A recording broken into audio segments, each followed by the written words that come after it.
Good evening, everybody. It's your host, Huge Pop from the Huge Pop Wrestling Podcast. And as always, on a Monday and Tuesday night, I have Reek. And we have a guest tonight. He is the current WWN Multimedia Champion and the current New Heights Pride Champion. He's also wrestled for Real Brutal Wrestling, and Pro Wrestling. Please welcome to the Huge Pop Zone, the Natural 20, Greg Zavior. What's up, my guy? Hey, guys. Unfortunately, I do have to correct you right off the bat. I know they're a little behind with everything, but WWN, I am not the multimedia champion anymore. Really? Yeah, probably, I think back in November, December, Jonathan Hudson actually beat me for the title. Okay. The referee didn't catch it. It was a low blow. I'm still waiting to get my shot back at him, but he's still currently holding the title. So the footage I got must have been back from further than that. Then yes, we've had 2 matches at FIP. You may have seen our first match.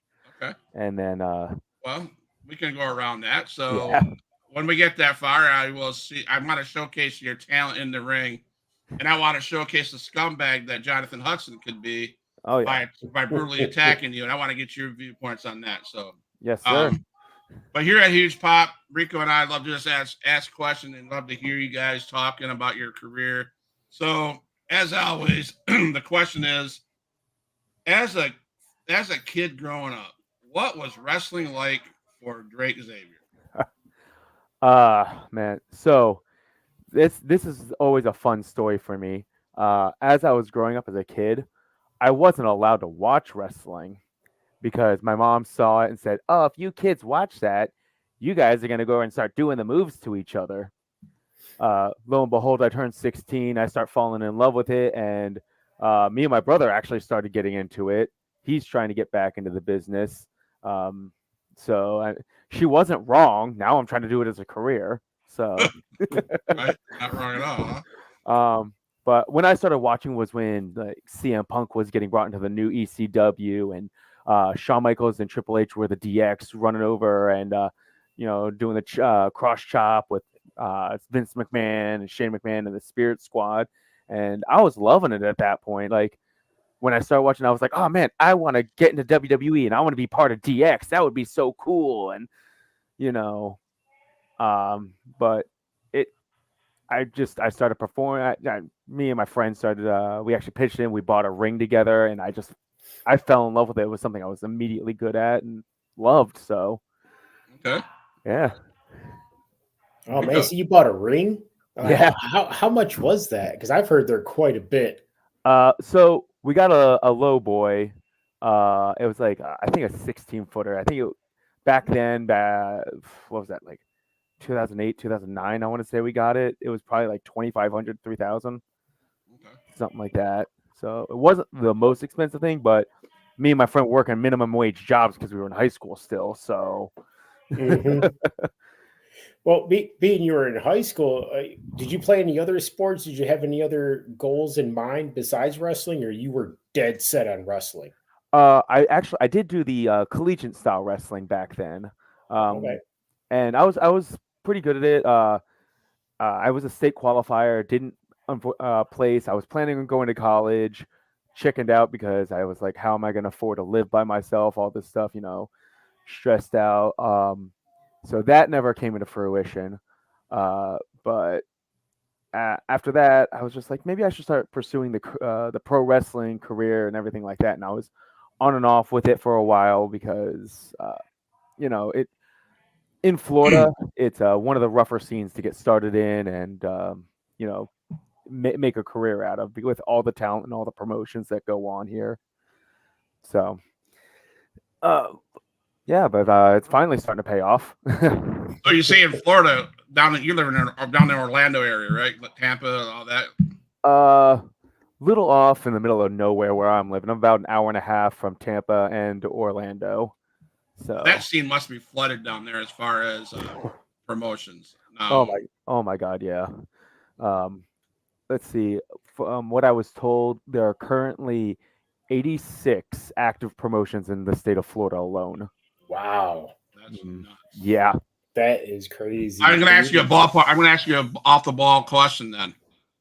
Out of those 86, I know I don't want to throw you out there, but out of those 86, how many of those are legit promotions that, you know what I'm saying, that produce good quality shows? Oh man, I haven't watched. Like, I'll be honest right now. One of my biggest issues with wrestling is finding time to watch it.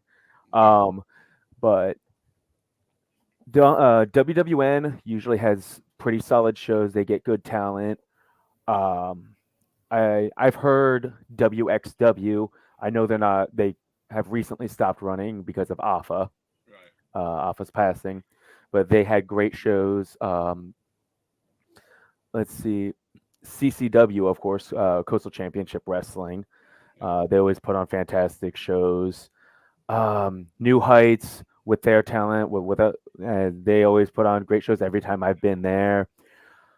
Oh man, I've heard of Pride of Wrestling. I've heard they've put on great shows. I have not been there yet. I'm working on that though. Okay. Real Brutal Wrestling has been putting on great shows with the talent they have. At AMP doing the same thing. Okay. So, yeah. All right. So, were you a WCW guy? I was not. I didn't start watching until 2006. You know, you just broke his heart, right? I'm trying to go back. I'm trying to go back and rewatch old wrestling when I get older wrestling. Sorry, not old. I'm gonna ask you a TikTok question. You ready? Go for this? for it. You'll probably be mad at the answer, but that's okay. Who is the all-time most famous heavyweight champion WCW? It's not Hulk Hogan. He was a WWE guy, right? Or WWF. Don't be mad at me. You'll never guess it. David Arquette. David Arquette? Okay, I know of David Arquette. That's actually from New Heights, Princess Josh. That's their favorite wrestler of all time. That's funny story. That's funny. That's funny right there.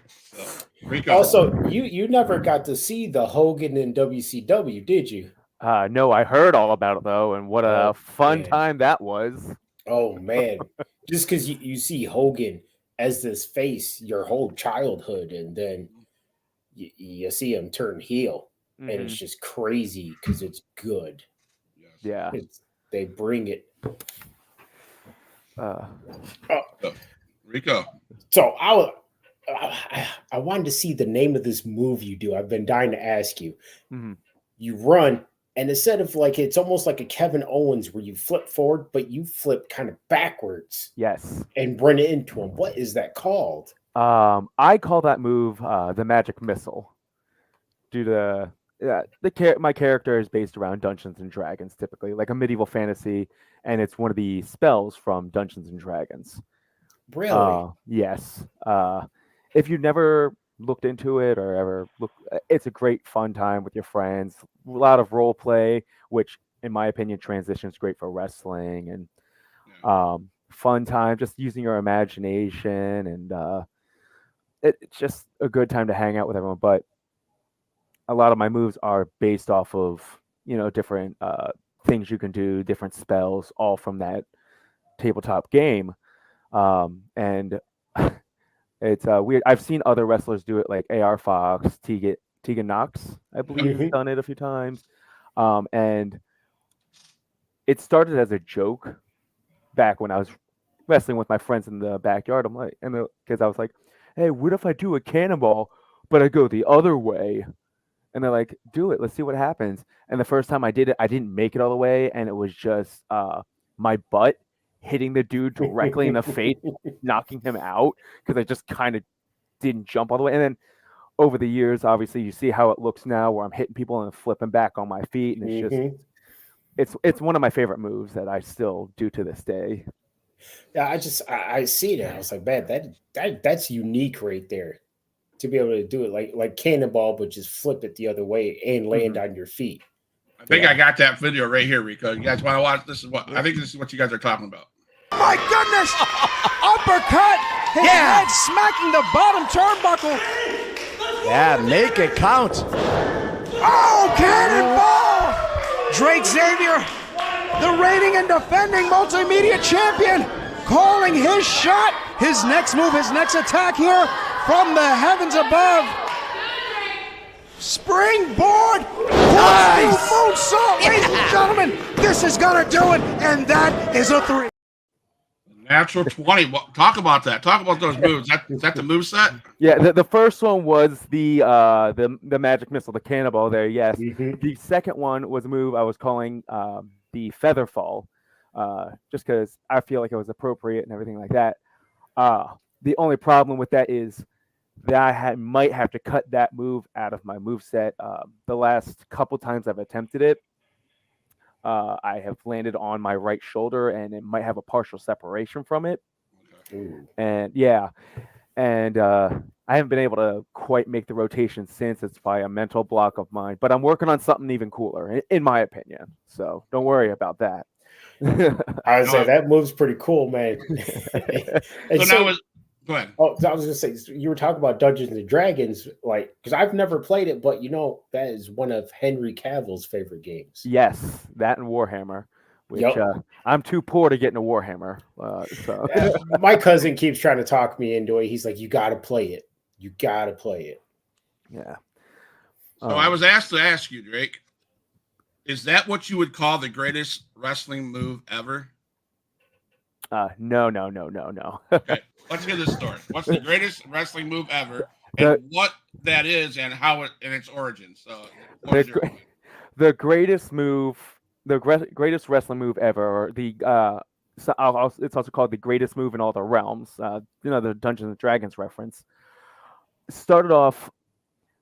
You guys know who Trent Beretta is? Yes. Yeah. Mm-hmm. So I don't know if you remember this move he used to do. I don't think he does it anymore, where he would be outside the ring and he'd run from turnbuckle to turnbuckle, get the crowd hyped up, and then just jump over the top rope, walk forward, and kick the guy in the face like it was nothing. Like all that big pop, build up, and everything like that, leading to nothing. The greatest move ever in the realms, whatever you want to call it, I try to get the crowd hyped up. I do a huge springboard and just land in front of them and then just drop a knee on them like I'm pinning them. Like it's a play on things. It's always fun. It's when I'm working heel. It's another one. It's just it's great to get the crowd hyped up. They're thinking, oh my God, he's gonna do something amazing, and then just completely shut it down. Brings the heat. I love it. So and typically out of that, if the opponent kicks out, which I'm just kneeling on them. It typically happens. I will run up and do a lion salt directly out of that. Yeah, I saw that and I thought that was real sweet because you took a knee and then the guy kicks out and then you went and did. Oh, that was sick. That was sick right there. Thank you. So Rico, your turn, man. So when you said you in high school, that's when you and your buddy started getting into wrestling? Yes, sir. When did you actually really sign on with the promotion? It's my first independent match, I believe I was 22, 23. I didn't sign into a sign up for a specific promotion. I drove up to, I believe it was North Carolina or South Carolina, right on the border there. And I had a match with one of my buddies who had just recently moved up there. And that was my first taste of the independent scene. And then it was on and off, maybe once a month wrestling here and there at places. One of my friends, Jeff Yeager, who currently wrestles at Tampa Bay Pro typically, he started his own promotion for a few years called Project Wrestling. And I was a heavyweight champ for a while. It was out in the Odessa flea market. Not a great fan base or anything like that, unfortunately, but a lot of solid talent. Doesn't run anymore. But what was it? About 3 years ago is when I signed up with WWN, and from there, constantly being able to wrestle, I'm starting to get more bookings, and people are looking at me more. Obviously, you guys are seeing me online, so that's something. And so about 3 years, we'll say, I've been doing this consistently. So. Wow. So training, who trained you, man? And how was it? How was training, and how was that first bump that you took? initial training was, the backyard stuff with my friends to start with. But my friend who got me into, got me to know the basics and everything like that, he is a madman when it comes to professional wrestling. Um, his YouTube handle is Thunder Files, and we were the ones who went in together. We bought the ring, and since he was a kid, he had been watching. He started studying how many steps to this, how to throw a strike to make it look good, all this bam, bam, bam, bam, bam. Unfortunately, he got a back injury earlier on in his career. He's got 3 compressed discs in his back. But if he hadn't, he would have been top star in WWE, AEW, wherever he wanted to be. He was a freak of nature. And just he had the mind for it. He still has the mind for it. But after that, I did a little bit of training at, they don't remember me, under Eddie Torres and Shane Swift back in, I think I was 19 at the time. So that was 2011, Okay. I want to say, something like that. I was training there. I got probably 4 months in of that, and then I had an accident and completely separated one of my shoulders. After that, took time off, and I've done training where I can, typically at WWN recently. I've done some training with a man named John Strange over the years, who, I don't know if you've seen him. He's also on the WWN shows, and he Thunder Championship Wrestling. He wrestles a lot over there as well. So it's wherever I can get it, I pop in and try to pick people's minds and everything like that, Yeah, absolutely. So you're talking about backyard wrestling. That just takes me back. My brother actually went to Dan Severn's school for a little bit. Okay. Because he did a little bit of the indies, but at the same time, we did backyard wrestling. So he would try to show me the stuff that he learned. And we were doing this match, and he holds up this piece of drywall, and he goes, just, like, give it a nice kick, and I'll play into it. Well, I had got too excited and really sweet chinned him and made him eat drywall, literally. And and so I was gonna add, has that happened to you quite a bit, where you just you make some contact a little too hard? Sometimes, typically, I'm one of those people. I like to work snug. Like, I got a strong jaw. I tell people, if it looks good, hit me. I can take it. Going back to John Hudson, me and him, you've seen, we beat the tar out of each other. Other people, I do, I make everything look good, and I've had people say, "Oh, you're working too stiff. You're too rough with me," and I'm like, I'm barely touching you. Come on. I remember, funny thing, because like I said, my brother wrestled with me as well. There was a point where in the backyard, we were doing a title match and everything like that, and he kicked me in the head so hard that it shifted the contact in my eye. I thought he had knocked it out, and I started blinking. I'm like, oh wait, no, it's still there. Hold on. So yeah, that's another thing. Brothers beat the crap out of each other. It's great. So yeah, I've been there. I have a fake tooth because I got knee in the face at one point. Like I said, the separated shoulder, that was kind of my accident. I hit the ground and was supposed to roll, but sunk into the dirt and complete separation. But I mean, accidents happen, and like, if someone's a little bit too rough with me, I give them the first one. It's like, all right, cool. It happens, Second time on, I'm like, all right, it's free game. I'm gonna start hitting them hard back. That's how it works. So, Oh yeah, nice. yeah. So, as far as fans go, have you had any highlights of interaction with fans? How important are fans to you, and the merch tables, etc.? Merch tables, it depends on the show. WWN, we really don't get many fans that want to buy merchandise, unfortunately, and it's kind of hard to sell Dungeons and Dragons themed merchandise when people are there for a wrestling show. But I do have a fan up from New Heights who, I don't know if you've seen my more recent videos where I have that big cape that's got my logo on the back and the fur and everything like that. I think I've seen glimpses of it. Yeah, she made that for me personally. Wow. So yeah, that was wonderful. That's pretty sweet. Yeah, I've gotten a few hand drawings from people that I'm keeping to this day. But it's been a great experience with the fans that I do have, and they come up and like, hey, can we get a picture and all this stuff. It motivates me to do better. You know what I mean? Absolutely. So, Absolutely. lot of great stuff there. Nice. And then of course we'll have those people that are, fans, but walk up to me and start yelling at me because they hate me and I'm a bad person at times. So Yeah, you're gonna get that. yeah, exactly. And you got to stay in that character. Exactly. Yeah. Well, to a point. When it's kids, break it a little bit. Let them hold my belt. Charge them $20 a picture. It's fine. There you go. $15 to look at my belt. Right. So, who was your biggest influence in your life? Man. So CM Punk, when he first joined WWE, that was the first time I've ever seen him. He was a huge one. AJ Styles, back in TNA, loved watching him. Like everything he did, I'm like, oh, I wish I could do that. And then it turns out I'm not that athletic. Let's see.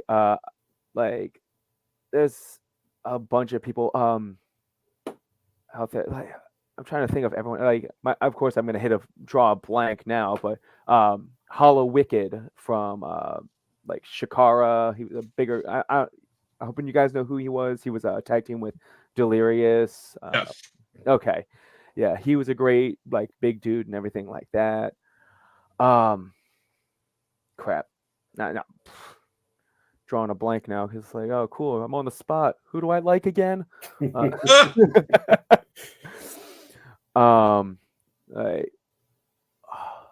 obviously, like my friend Thunder Files. I don't want to throw his real name out there.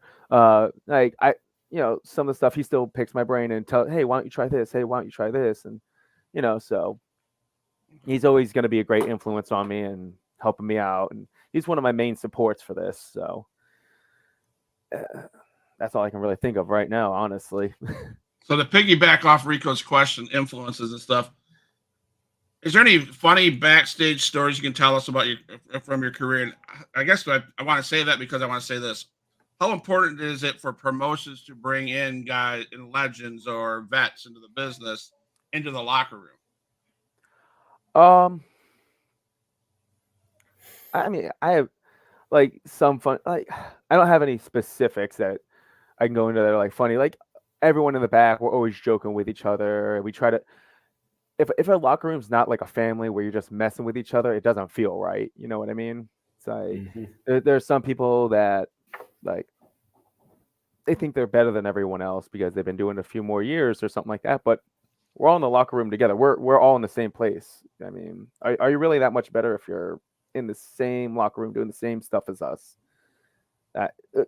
Like not knocking them down or anything like that, but don't get an ego kind of deal. But to kind of piggyback like the legend stuff like that, I don't mind if they're in there, but pick and choose who you have, because some of them, if they have like a bloated ego, nobody wants to deal with that. We're on this together. It's if you're gonna sit there and I don't know, just basically trash talk everyone else because you've been doing this longer. We don't want to hear that. We want, hey, what can we do to be better and stuff like that. But hey, if you're there to give advice and help people out, more than welcome. I want to hear feedback from everybody. So yeah, you want the positive, like, hey, what do you think I could do to work on this, and make it better, not just somebody talking down to you, bragging about themselves. Exactly. I want constructive criticism, not, hey, that move looked like ass. Don't ever do it again. Right. Like, hey, that move didn't look that great. Try to do this instead. See if it works better. So, So when you were saying that you like the DX, did you see the original DX? Not until more recently. like with Road Dogg and I feel bad. I'm terrible with names. I know he's Billy Gunn. yeah. I'm like he's Big Daddy Scissors Listen to with me, me now. baby. Yeah, exactly. I'm terrible with watching wrestling nowadays. I was honestly trying to. I was catching up with Forbidden Door. Just now, I'm on the second or third match because I wrestled all this weekend. So, Are you gonna try to watch the Money in the Bank this Saturday? that's this Saturday. Am I wrestling? Hopefully I'll be off in time. I'll try to catch it. I'm actually wrestling out at MetroCon in Orlando. Okay. I think it's Orlando this year. Was it Orlando? I thought I saw Tampa. It might be. Oh yeah, it's Tampa Bay Comic-Con Convention Center. Yeah, the MetroCon for a big kaiju battle. So those are always fun shows too. So yeah, because when you look at the old school DX, like when it was just Sean and Hunter in China at 1st then Ravishing Rick Rude before they even added anybody else, it's just how crazy they were. Yeah, that was like more like little like a few years into the like Attitude Era, correct?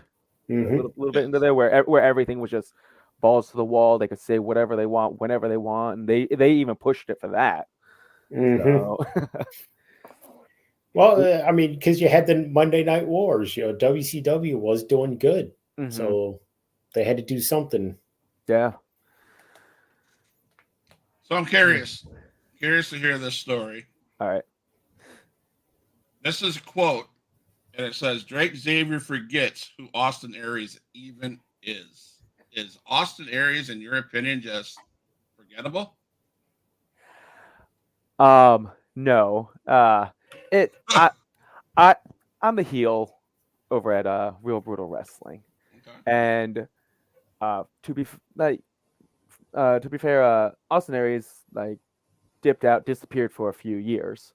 Like I hadn't heard anybody talk about Austin Aries for years and everything like that. And obviously he was all over the world. He was TNA, he was on WWE, he was the king of the indies for a while, everything like that. So I was like, hey, what would make a great promo? Oh, I got it. I don't know who Austin Aries is. He's completely forgettable. He was a guy, maybe. I don't know. So I tried to, run around asking random people who obviously weren't wrestling fans. They have no idea who he is either. So if they don't know, why should I know who he is? That was the running joke for that one. I have this video, but it's not. Let me see if it plays the sound now. Nope. Can't play the sound. So. All right. Well, they got to see my face. There you go. But no, I just found it interesting. Like I was telling you off air, Austin Aries. We had a vendor table at the River City WrestleCon, and Austin Aries was at our table, so that was pretty cool. And we talk about legends and listen to legends. We had a wrestler from the show. There's a lot of indie wrestlers there, and one of the wrestlers came over and they talked, and it was interesting just to listen to the legend or the vet Austin Aries talk to this young indie guy and just pick his, give him feedback. And so the kid was, I can't say kid's probably in 20s, said, he received it really well. So, but yeah, that was that interaction I seen. It was pretty interesting to watch how he paid attention. And it wasn't like you said, Austin Aries wasn't bragging about all his titles, It was, hey, this is what I've seen, and the kid was pretty receptive to it. So, yeah, like everyone's got their different views on wrestling, and I know over the years a lot of people have said Austin Aries is a dick and everything like that, but I did not have a single issue with him when I met him. He was very appreciative. He was really nice. He tried his best to help everybody out, gave feedback as much as he could. His point of view on how wrestling should be done and everything like that. So, like, I give him a thumbs up. I know other people from what he's done in his earlier years would say differently, but until you meet him personally, I mean, you can't really judge a guy. Have you met anybody where you try to keep the fan inside and you try to be professional? One time, and it wasn't at a wrestling convention. It wasn't at like some random indie show, anything like that. Uh, I was working as a server at an Olive Garden, and I live basically in the middle of nowhere. Like, for years, our big event, big thing we could go out and do is go hang out at Walmart. Um, yeah. And I was working at Olive Garden. It was actually my last shift as a server. I was quitting there. I was going to go do some other shift. And they sat me a table. It was out of my section. Like, Chris, can you go pick this up? They wanted to sit over here. I'm like, yeah, sure. And I'm looking over. I'm like, that guy looks really familiar. I keep looking over. I'm like, why? No, it can't be who I think it is. Da. I walk over there. I start taking the orders and everything. I look down. I start recognizing the tattoos, and I get the orders. I'm like, all right, cool. By the way, I gotta ask, are you Kevin Owens? He's like, yeah. I'm like, oh, okay, cool. Just wanted to make sure. And I walk in the back, and I just have a full like breakdown. I'm like, oh my god, I've been watching this guy for 15 years. That's the Steen Erico feud, and them tagging, and I'm just freaking out in the back. And they're like, are you okay? I'm like, no, I love him, and I can't show him this. Not with his family. I don't want to be that guy. So out back, you're just going all crazy. And then you straighten yourself out and you go back out. Yeah, basically. And I'm like trying to like not shake when I'm talking to him and like all that. And then after his meal and everything, I'm like, hey, by the way, I'm a indie wrestler. Just if you everything like that. Any advice? Like, man, just keep killing it. Do what you do. Blah blah blah. I'm like, all right, cool. That was about it. I feel like I should have asked him more, but he was with his family, and I didn't want to like I feel like that's disrespectful at that point. You know what I mean? So, No, that's awesome. That's one of those where you want to just pick their brain, but at the same time, you want to have that respect. Like they're out with their family, they're trying to just relax. You know? Yeah, exactly. So I was just like, I can't. Oh man. Oddly enough, another like not as bad because technically I've met him in the past because we grew up in the same general area. Bo Dallas, I was working at another serving job at an Outback, and he used to come in every so often and just sit by there, watch podcasts, eat by himself, everything like that. And I chatted with him. He's a really nice dude in person and everything as well. I just picked his brain a little bit on wrestling. He said, hey, relax, be yourself, and that's going to be the best thing for you. So, yeah. Speaking of him, like Taylor, I don't know if you've caught that last promo he did.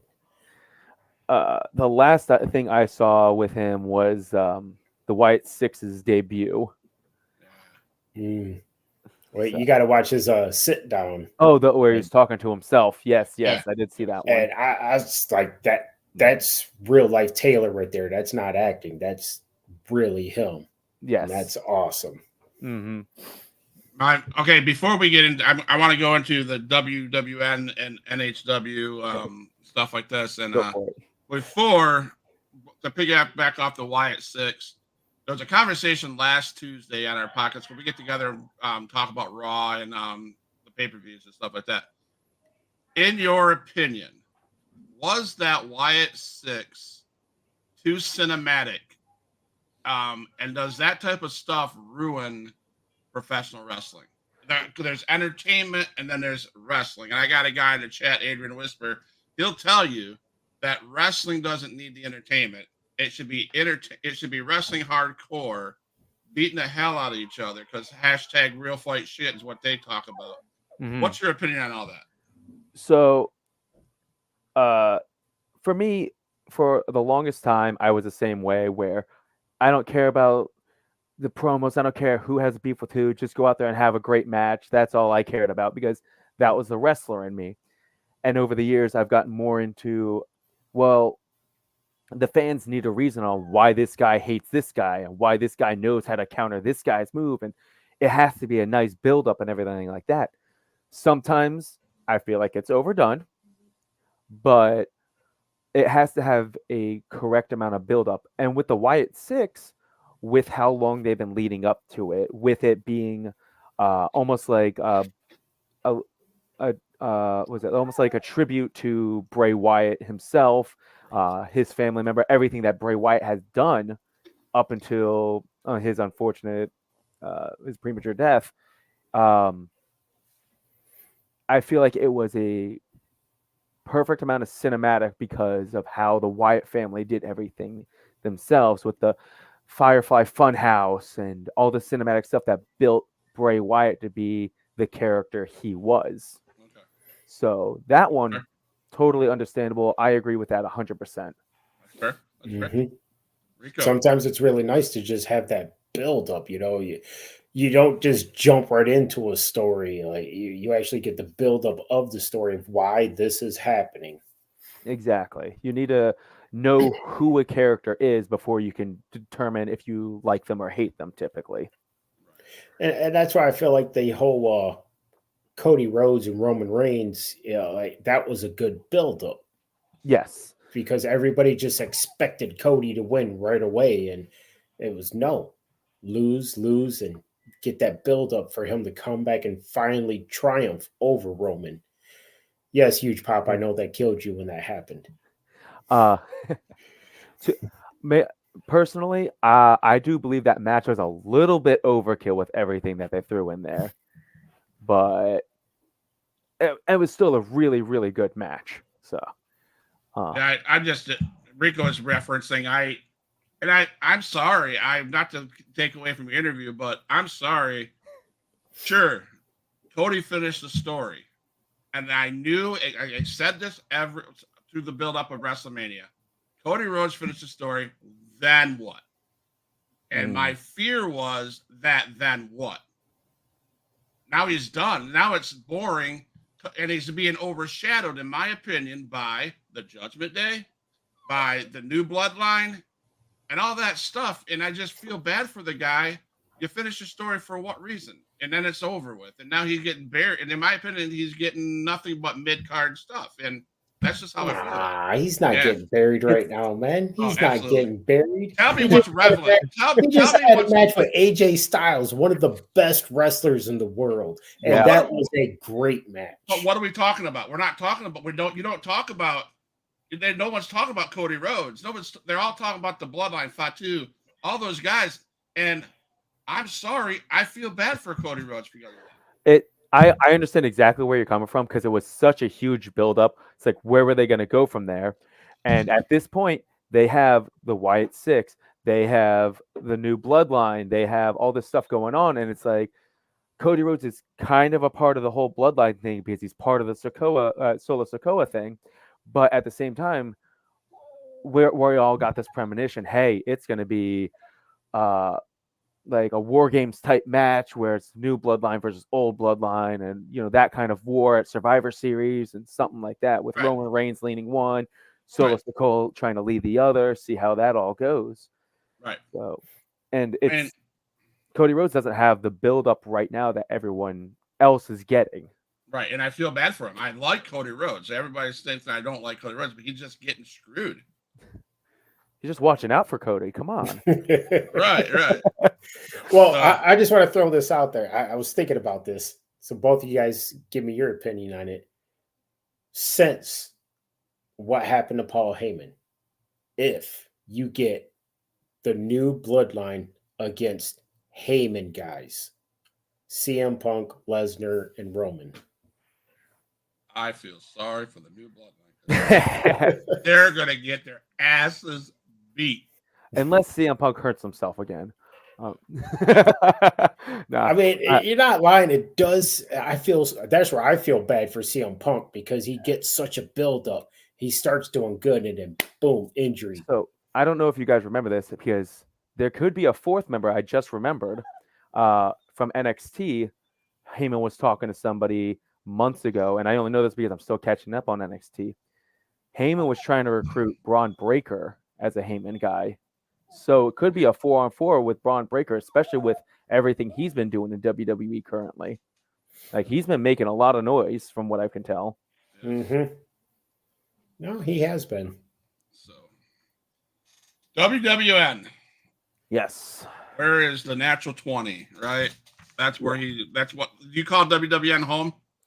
As of right now, yes, it is my home promotion. I'm there every week. Typically before the shows, getting a bunch of practice in because I like to do the flippy stuff, and they have a nice pad that I can fall on so I don't break my neck every single time. Fair. Huge Pop Wrestling Podcast has had many, well, not many, several members. August Artois was on here. Oh, really? Okay. Rich Porter Ayla was on here. Oh, okay. Rest in peace, Francisco Chiazzo was on here. Yeah. That was an intense moment. I said his name wrong, and he about lost his shit. Then he goes, "No, just kidding. I'm just messing." Yeah. I've had probably your favorite WWN wrestler on this show himself. Mm-hmm. And I got video of interaction. Like, I'd like to see. I want to talk about this. I just love to see your response and what you have to say to him, and so on and so forth. So if you could watch the video, we'll get back to talking to you in a minute. Impressive victory, and the streak continues for Drake Zavior. Another amazing defense.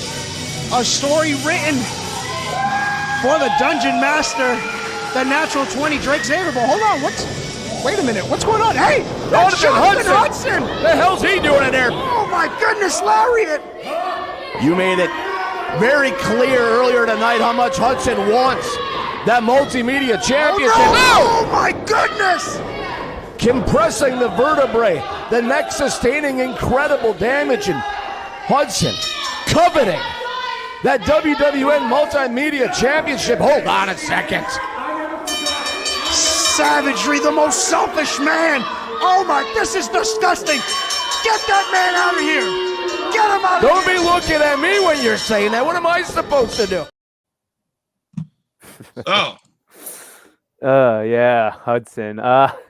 Bunch of mixed emotions there. In the ring, me and him, we go to war with each other. He cost me my title, low blow after low blow. Can't win properly. And currently still the WWN Multimedia Champion. But you have any plans for Mr. Hudson? Do you have anything to say to Mr. Hudson? I'm sure he's watching, or he'll see it. I could clip it, but it's your time, man. Listen, Hudson. If you're out there, you got my belt. I'm taking that back, whether you like it or not. I was a first champion, and I think I need to be the last champion as well. I want to hold that until it gets retired. At this point, I mean, you show up once every 2-3 weeks to defend it. I was there every single week, proving what a champion actually was, rain or shine, hurt or not. So. What's the term again? Nut up or shut up? Put that on the title. Let's make this match official for the next FIP. So WWN FIP people. Is that Trevin? Is that who that is? Trevin and Sal. You heard it. Drake Xavier says the natural 20 says let's make it happen. Nut up or shut up. Jonathan Hudson, you need to show up. Part-timer. I think Drake said he was a part-timer. I'm not sure. He looked like a big beast. I don't know if I'd be saying that to him, Drake, but I don't know. But would you say Jonathan Hudson is your biggest nemesis at WWN? At WWN, yeah. He has been the biggest thorn in my side. I've went to war with him multiple times. And every time we step in the ring, we leave with more and more bruises. Honestly, I think after the first time I defeated him at the FIP, because for I think we'd been in the ring together 3 times before my first title defense against him as the multimedia champion, and I just could not beat him. I mean, obviously you see the size difference between me and him. He's been doing this a lot longer, and through the training, putting in the hard work, by being a champion, putting that on my back, I was able to pull off a victory on him. After the match, we go to shake hands. Kicks me right in my dice bag. Then goes on and gives me a couple pile drivers. And, claiming that he deserves to have the gold more than I do because he's Mr. Hollywood. He's Mr. Main Event. He's the greedy one. He's got 30 different acronyms that he goes by. I don't know. So, and then finally, after ref distraction, another low blow, he takes the title from me at the next FIP after that, after jumping me, like you've seen, just constantly putting wear and tear on my body. I mean, no excuses, but after beating me down week after week, trying to demand another match and then finally getting it, he takes his time off to get recovered. I'm fighting every week and getting jumped every week. The inevitable happened. Yeah. There you go, Rico. So, who is someone that you would just like a dream match? Someone that you really want to wrestle and you hope to get that chance to one day? That obviously a little bit of a list there. There's Mike Bailey's out there right now. I would love to have a match with Mike Bailey. He's killing it on the indie scene. A lot of people say me and him look similar, and I love to make that joke. AJ Styles, he's one of my childhood dreams to always have a match with him, kill it, all that good stuff. Let's see. Ricochet. Ricochet's another one I think I could do incredible stuff with Ricochet. Unfortunately, one of them that I don't even think he wrestles anymore. I think he's finally, put his retired the boots. Chuck Taylor, like he was a huge inspiration for me when I was younger. Just his the way he interacted with everyone, his freakish athleticism, all that good stuff. Those are my main ones right now to have, like, people who I have not wrestled,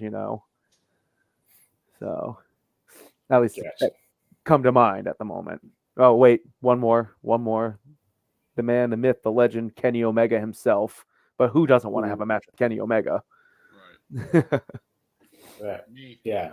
That AJ Styles, Kenny, I mean, that whole look. Right. So, New Heights Wrestling, right? Yes, sir. Full Throttle. Yes. So, I have a question. Do you think Mr. Personality, Kelly Clark, is a worthy opponent or just someone that you feel is an easy win? Well, he is a previous Pride champion. And that match actually did happen this past Saturday. Okay. So talk about that. Yeah. Well, I am still the Pride champion. Okay. I've beaten off Kelly, and I've retained it on him. So I think I can wash my hands of that man. Man, boy, whatever he is. He's like 18, 19 years old. I don't know. He barely even has a beard. But he put up a good fight. He's beaten plenty of contenders in his day, but they weren't the natural 20. And it proves it because I've got my belt still, and I left him laying in the middle of the ring.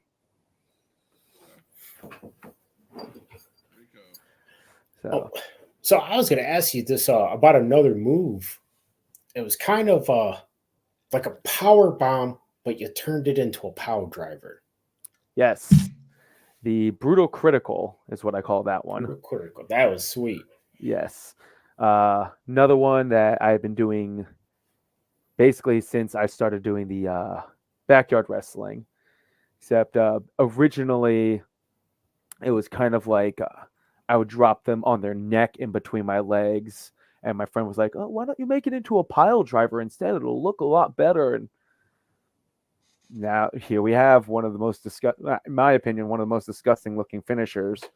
One of the most disgusting moves that I do, at least. I am working on a few others. So, no, it does look sick, man. It's like, oh, they're about to go for a power. Oh, power driver. How are they standing up after that? Mm-hmm. So, but yeah, that's a fun one. Surprisingly, a lot of people are hesitant about when that move gets brought up. It's like, hey, are you cool with taking this move?" And they're like, no, because I will die." I'm like, no one's died yet, so. Right. But So there's another question regarding new Heights Wrestling. What are your ties with Cerise X Mortis, New Heights? Cerise X Mortis. What's your ties with them?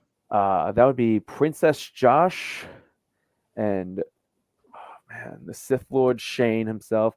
We are a nice group of people that are more or less outcasts amongst everyone else. I mean, we have Josh, who is non-binary. They're the Princess of the South. They've kind of banded us together. I am the Natural 20 from the Fey realm, or Feywild. Man, I'm getting my own hometown mixed up. Look at me go. You got me all flustered. Feywild. You got Shane. He's from a galaxy far, far away. We're kind of those oddballs that have banded together, and we're working really well to shut everybody down. Anybody who steps in our path, we prove a point that you can't count us out just because we're a little different. Okay, so has there been some plan shifting going on with that group? Plans? Yeah, we always got plans. We're currently Waylon Barley has always been the thorn in our side, and I don't know if you happen to watch my Dungeons and Death match with Samuel Pendragon, but that he was self-proclaimed paladin of professional wrestling, and he was for the light and always wanted to shut Cerise X Mortis down.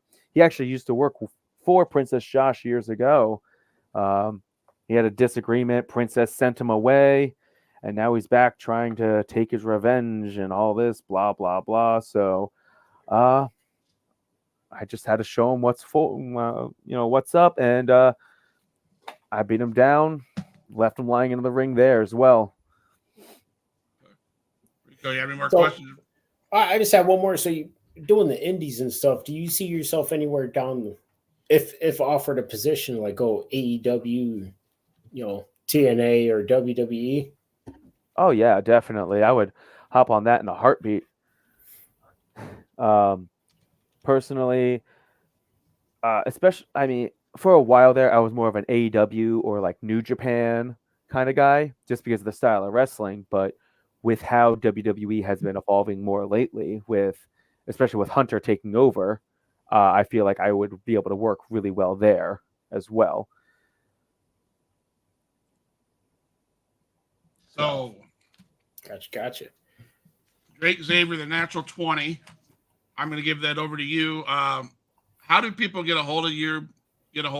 Where can you? Where can they find your stuff? Any closing words or advice to upcoming opponents, and any closing words for the fans?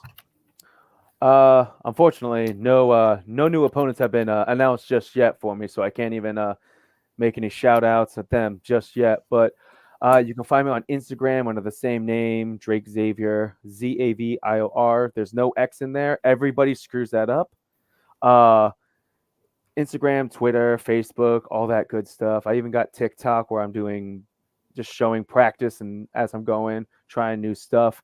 But yeah, if you're look me up on YouTube, find me on Instagram, if you like my stuff, tell your local promoters, let them know, try to have everybody hit me up. I am trying to travel. I am trying to make this a career. I am hungry for this, and I don't want to stop. I want to make it in this business more than anybody else that I know. I am trying to be innovative and do everything I can. So, Huge Pop Wrestling Podcast. This has been a great, almost an hour. I think we got. Yeah. Oh yeah. Mm-hmm. Yeah, I kind of rambled a little. Sorry. No, that's good, man. I appreciate your time. I appreciate hearing. It's always interesting because you never know what experience and what indie wrestlers are going to say. And like I said, I'll say this again online. Rico and I's goal, one of our goals is to give the indie wrestlers a platform to share their story, to share how they feel about the business, et cetera, et cetera. And I do this for self-care, so I get it's about an hour of time where I can get away from the chaos. I care for 10 kids in a foster home, so I'm always busy, and so yeah, I love getting the opportunity to get up behind the screen and talk to my buddy Rico and you know, the guest on the show. So it's been a pleasure, Jake Zavior for thank you for coming on the show. Thank you very much, man. Thank you guys for having me on the show. You know, Huge Pop Wrestling Podcast fans, you can catch this up when we upload it on YouTube tomorrow. You watch the live feed, hit the YouTube link, follow us. Drake, if you have any people out there, it'd be great if you could tell them to follow the Huge Pop Wrestling Podcast on the YouTube channel. Trying to get those followers up. Trying to get known. Yeah, so we love wrestling. You probably won't see, I don't know. We do things different. We do it our way. We're doing it the way that we think that people would like to see it. So, but I appreciate you being on the show, Drake. I'm going to play a closing song, and don't go nowhere. I'd like to talk to you off the channel, okay? Yes, sir. Thank you guys so much. Huge Pop Wrestling Podcast, as we always say, we're Good for night. life, and good night. All my dogs, make some noise up in this house.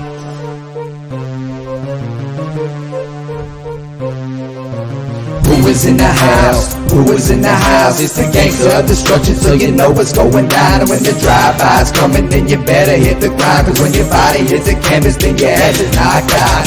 Who is in the house? Who is in the house? It's the gangster of destruction, so you know what's going down. And when the drive-by's coming, then you better hit the grind. Cause when your body hits the canvas, then your ass is knocked out. Fight with Adrian Whisper is like a fight with the devil, because when he's dealing with you, you cannot get on this level. Fight with Adrian Whisper is like a fight with a king. It's like a fight with an army. They got the tanks and everything. He's leaving bruises and stitches, possibly leaving you crippled. Cause when he sets up the table and sends you straight through the middle. Six sadistic free, beat that ass with a light bulb. Leave a piece of glass embedded in the back of your skull.